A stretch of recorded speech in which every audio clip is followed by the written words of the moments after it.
माननीय उच्चतम न्यायालय पे है और समाजवादी पार्टी को भरोसा है देश की न्यायपालिका पे कि जिस तरह से भारतीय जनता पार्टी लोगों के धार्मिक आज़ादी को उनसे छीन लेना चाहती, उनके फंडामेंटल राइट्स छीन लेना चाहती, देश की सबसे बड़ी न्यायपालिका वक्त संशोधन बिल को उसका संविधान की कसौटी पे उसको देखेगी।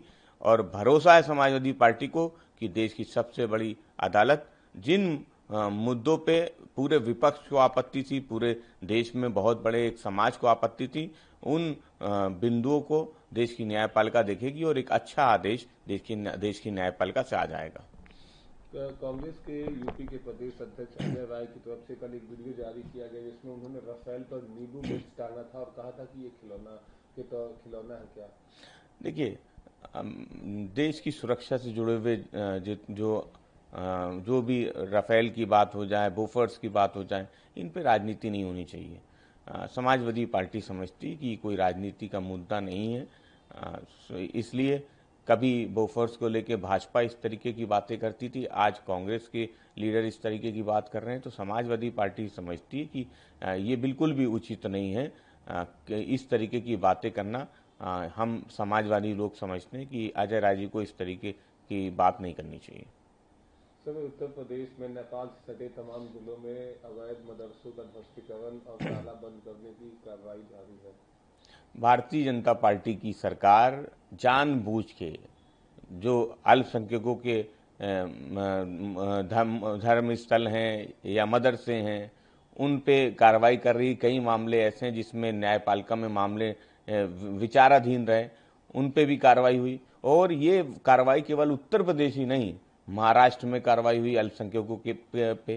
तो सवाल ये कि भारतीय जनता पार्टी की सरकार वो जानबूझ के उन मुद्दों को उठाती है जिन मुद्दों से जनता का ध्यान भटे। देश की न्यायपालिका में बहुत से मामले गए हैं। समाजवादी पार्टी को भरोसा है कि लगातार जिस तरह की कार्रवाई भाजपा की सरकार में हो रही है, देश की न्यायपालिका इसका स्वतः संज्ञान लेगी। जमीयत उलेमा हिंद के अध्यक्ष मौलाना असद मदनी ने सिंधु जल समझौते पर भारत सरकार पर सवाल खड़े किए हैं। उन्होंने कहा है कि किसी का पानी नहीं रोकना चाहिए। देखिए, समाजवादी पार्टी समझती कि देश की सरकार को सर्वदलीय बैठक में सभी अधिकार समाजवादी पार्टी ने और पूरे विपक्षी दल ने दे दिए थे। और जहां तक जल समझौता की बात है, उस पर बहुत बातें हो चुकी, बहुत सी बातें हैं कि उस जल को कैसे अभी रोका जाएगा। तो सवाल ये कि अभी जल को रोका कहाँ जा रहा है और या जल को रोकने की भी कहाँ कोई व्यवस्था नहीं है।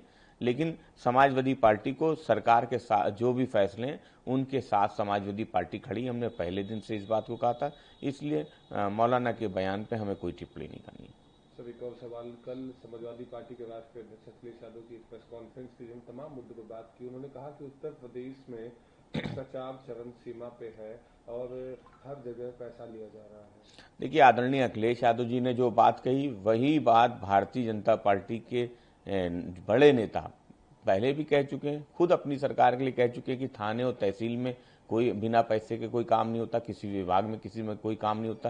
ये कोई लोग भूले थोड़ी हैं, ये तो अभी बहुत पुरानी बात नहीं है। और एक समय वो भी था जब केशव प्रसाद मौर्य जी ने अपनी ही सरकार में भ्रष्टाचार के आरोप लगाए थे, एक विभाग में दूसरे विभाग पे आरोप लगाए थे। तो भारतीय जनता पार्टी की सरकार जब से बनी उत्तर प्रदेश में तब से भ्रष्टाचार जारी है, कमीशन बढ़ गया है, तहसीलों में बिना पैसे के काम नहीं होता। और ये बातें भारतीय जनता पार्टी के लोग, भारतीय जनता पार्टी के नेता समय समय पे करते रहे। वही बात आदरणीय अखिलेश यादव जी ने कही थी और भारतीय जनता पार्टी में भ्रष्टाचार व्याप्त है, ये बात बिल्कुल सच है। लोकसभा में नेता प्रतिपक्ष राहुल गांधी की दोहरी नागरिकता पे आज लखनऊ हुई कोर्ट में अहम सुनवाई है, क्या कहेंगे आप? देखिए, समाजवादी पार्टी समझती कि न्यायपालिका में मामला है और न्यायपालिका इसमें अपना फैसला करेगी, इस पर हमें कोई टिप्पणी नहीं करनी है। लेकिन भारतीय जनता पार्टी, उनसे जुड़े हुए संगठन, उनसे जुड़े हुए लोग इस तरीके की याचिकाएं, तरह तरह की याचिकाएं विभिन्न माननीय न्यायालयों में करते रहते हैं, जिससे जनता का ध्यान मुख्य मुद्दों से बटा रहे, जनता मुख्य मुद्दों पे उनसे सवाल न करे, भाजपा की असफलताओं पे सवाल न करे। इसलिए समाजवादी पार्टी समझती कि इस मुकदमे में, इस केस में कोई दम नहीं है। भारतीय जनता पार्टी के से जुड़े हुए लोग केवल जनता का ध्यान बांटने के लिए इस तरीके के मुकदमे फाइल करते हैं जिससे जनता मुख्य मुद्दों पर सवाल ना पूछे।